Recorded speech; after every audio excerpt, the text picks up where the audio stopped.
절반으로 직원을 줄여서 인건비를 많이 이제 줄여서 해나가야 되는 그런 상황이고, 오늘 못 팔고 내일 못 팔고 모레 못 팔면 다 없어지는 그냥 악순환이라고. 맨날 우리 희망 고문이잖아. 희망이 있어야 장사를 하지.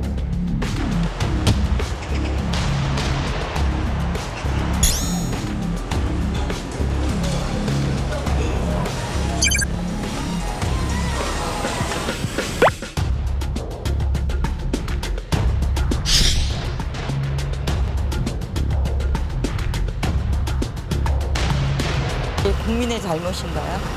너무 힘드니까 하는 거 아닐까요? 너무 안타깝죠. 오죽했으면 저럴까 싶어요.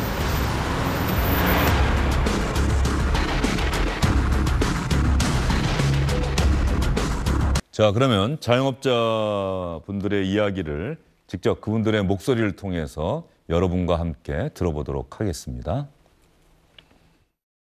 코로나가 1년 6개월이 됐습니다. 정부는 그동안 자영업자에게 기다리라는 말만 하면서 우리를 희생을 시켰습니다. 지금 주위를 둘러보십시오. 자영업자만 문을 닫았습니다. 늘 K방역의 희생은 자영업자입니다. 우리 자영업자가 원하는 것은 더 이상 자영업자만의 코로나라는 방역을 멈춰달라는 것입니다. 제발 살려달라는 겁니다. 확진자의 수치가 아니라 치명률로 계산을 하여서 중증 치료 환자에 집중하라는 것을 제안을 드립니다. 더 이상 의미 없는 거리두기 4단계를 해제하고 새로운 거리두기 방역을 실시해야 할 때라고 저희는 생각을 합니다. 인원 제한 철폐해 주십시오. 손실보상 조속하게 시급하여 주십시오.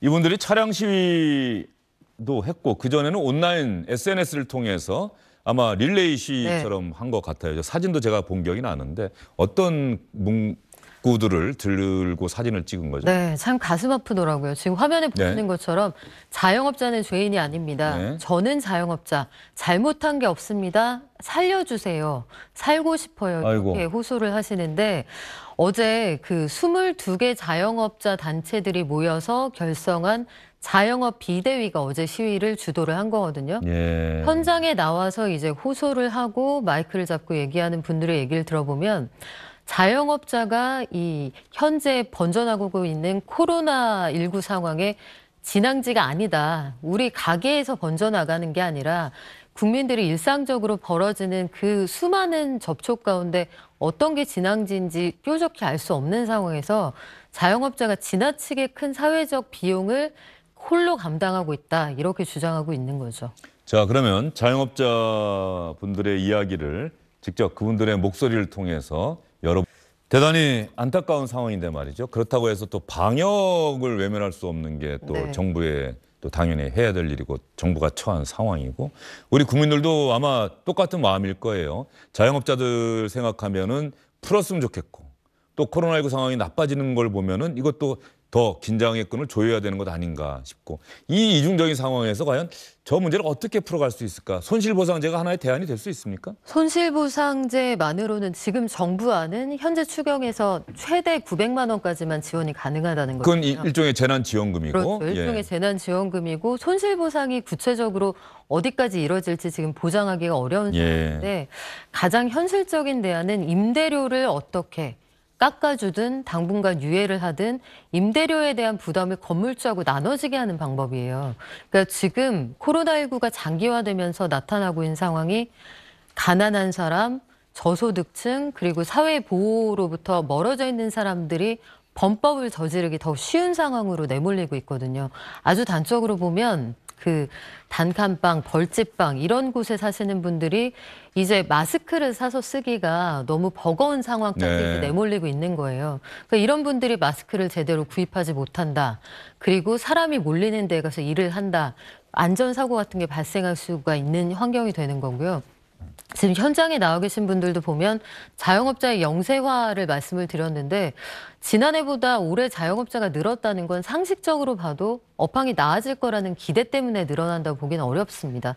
기존의 일자리에서 자발적인 상태가 아니라 어떻게든 내몰려서 생계를 위해 작은 가게를 차렸다고 볼 수 있는 여지가 큰데 대략 우리나라의 자영업자 숫자가 6월 기준으로 558만 명 정도 되거든요. 예. 근데 그중에서 사장님 혼자 일하는 자영업 가게가 400만 개가 넘습니다. 아이고. 그러면 이분들이 대략 몫이 좋지 않은 아주 작은 가게 그 임대를 얻어서 장사를 시작하셨다고 하더라도 서울을 기준으로 보면 100만 원 미만을 내는 분은 거의 없을 거란 말이죠.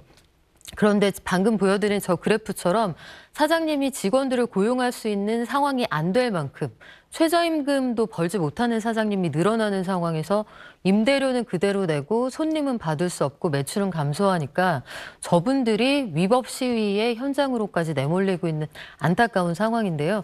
결론적으로 말씀드리면 건물주들은 이 상황에서도 사실은 타격이 없거든요. 그러니까 따박따박 그 임대료는 내야 하는 거고 여기에서 착한 임대인 운동 이런 걸 했습니다만 선의에 기대는 정책은 오래 갈 수가 없는 상황이고요. 이게 부동산 시장에 정부가 개입해서 시장의 어떤 수급 문제를 건드린 건 전 굉장히 부정적입니다만 예. 이번과 같은 역병이 도는 국난의 상황에서는 이럴 때야말로 정부가 좀 개입할 필요가 있지 않을까 그런 생각을 해봅니다. 예, 알겠습니다.